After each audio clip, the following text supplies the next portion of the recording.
Hi மக்களே, welcome to சனாய் enjoy to learn. நம்ம இன்னைக்கு இந்த டெம்ப்ளேட்டை பாருங்கள். இது ஒரு இன்ட்ரெஸ்டிங்கான ஒரு டெம்ப்ளேட், ஒரு காமெடியான ஒரு டெம்ப்ளேட்டு. இந்த டெம்ப்ளேட்டில் என்ன கொடுத்துருக்கு பாருங்கள். பூக்கடையில் பூவெல்லாம் தீர்ந்துடுச்சு, இதை எப்படி ஆங்கிலத்தில் சொல்கிறது அப்படின்னு கேட்குறாங்க. அதை ஒரு காமெடியாக ஒரு வடிவேலு காமெடி டெம்ப்ளேட்டை வச்சு என்ன சொல்லியிருக்குன்னா காலிஃப்ளவர். இது ஒரு நகைச்சுவையான ஒரு பதில். அதாவது காலினா இல்லை, அதனால் ஒரு காலிஃப்ளவர் அப்படின்னு கொடுத்துருக்குற மாதிரி கொடுத்துருக்காங்க. இதை நம்ம இங்கிலீஷில் எப்படின்னு தெரிஞ்சுக்கலாமா? ரைட்டு. இப்போ நமக்கு பொதுவாக பூனா நமக்கு இங்கிலீஷ் என்ன தெரியும்? ஃப்ளவர் இல்லைங்களா? என்ன சொல்லுவீங்க? ஃப்ளவர்.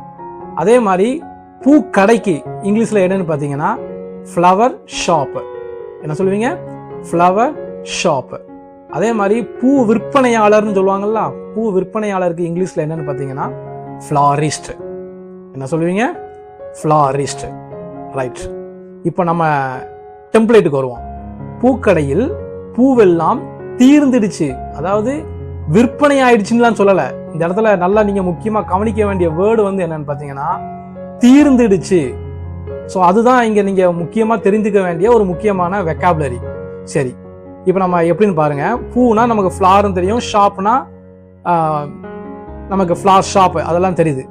இப்போ பூக்கடையில் பூவெல்லாம் தீர்ந்துடுச்சு. Hindi flower shop, all the flowers has run out.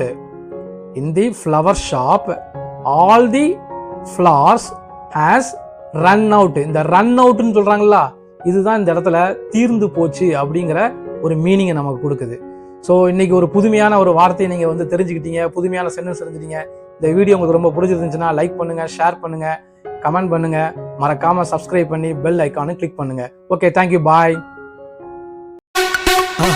மறக்காம சர்ப்ரைஸ் பண்ணுங்க. தேங்க்யூ.